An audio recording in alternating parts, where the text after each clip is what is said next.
Question number next देखेंगे, board में आया हुआ, और मैं दावे के साथ बोल सकता हूं मैक्सिमम बच्चे तो इस क्वेश्चन को गलत कर देंगे।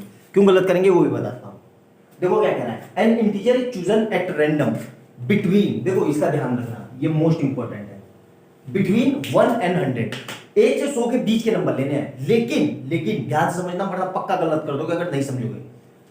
1 और 100 के बीच में लेना है, लेकिन 1 और 100 को नहीं लेना है। तो हमारे टोटल केस कितने बनेंगे? टोटल केस ध्यान से समझना, टोटल केस, तो टोटल केस कितने हैं? 100, और 2 नंबरों को नहीं लेना है तो -2 करेंगे, तो कितना आंसर आ गया हमारा? 98। ये ध्यान रखना, वरना मैक्सिमम आप यही गलती कर दोगे। पहली स्टेप में ये गलती है तो फिर पूरा आप करते रहो, आपका आंसर ही गलत आएगा, क्योंकि आपने पहला स्टेप गलत कर रखा है, आपको पता ही नहीं चलेगा कि हमें कब गलत हो गया। अब वो क्या कह रहा है ध्यान से समझेंगे। तो हमारे टोटल केस कितने हुए? Find the probability that is number is divisible by 8। अब 8 से कौन कौन से नंबर डिवाइड होते हैं? सबसे पहला 8, फिर दूसरा 8 की टेबल लिख दो, सिंपल सी बात है, 8 की टेबल लिख दो।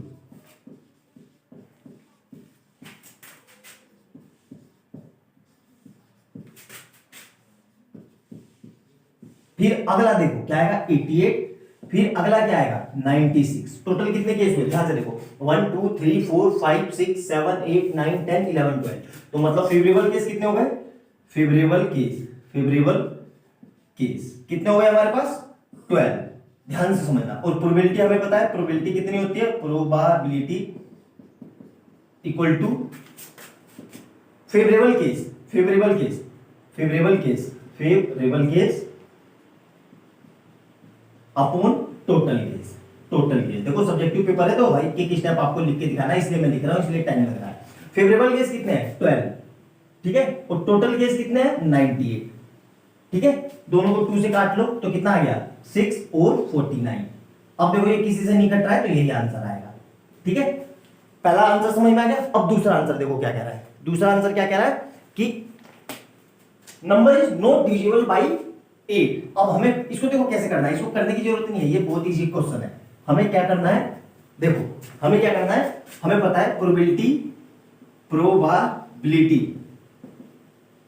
अकर प्लस प्रोबेबिलिटी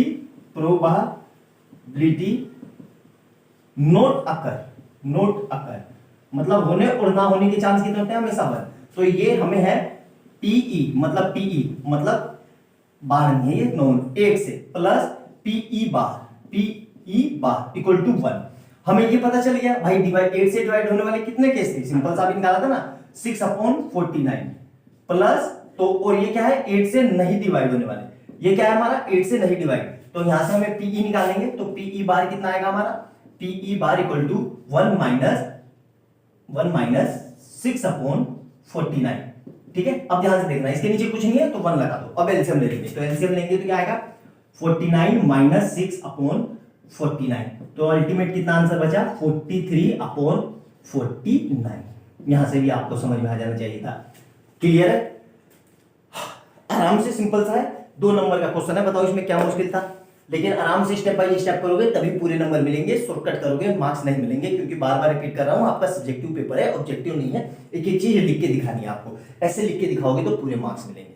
आई बात समझ में? बहुत सिंपल क्वेश्चन है, बहुत आसान है, आराम से समझो, एक एक क्वेश्चन को समझो। प्रीवियस ईयर्स के मैं पिछले 10 साल के सारे 6 क्वेश्चन करा देता हूं, यकीन मानिए इसके बाहर कोई क्वेश्चन नहीं आएगा। मैं आपसे दावे के साथ ठोक सकता हूं, दावा ठोक के बोल सकता हूं कि इसके बाहर कोई कंसेप्ट ही नहीं पूछेगा। अगर आपने वीडियो अच्छे से देख ली, समझ ली, तो आपके सारे कंसेप्ट क्लियर हो जाएंगे। आप खुद ही बोलोगे पेपर के बाद कमेंट सेक्शन में 22 मार्च को या 21 मार्च को पेपर देने के आने के बाद कि सर सारे क्वेश्चन आपकी वीडियो से ही आए, सारे कंसेप्ट आपने जो पढ़ा है वो आया है। लेकिन उसके लिए टर्म्स एंड कंडीशन है कि आपको वीडियो को पूरी अच्छे से देखनी होगी। आई बात समझ में? नोट डाउन करो, बहुत प्यारा क्वेश्चन है, ये भी आ सकता है।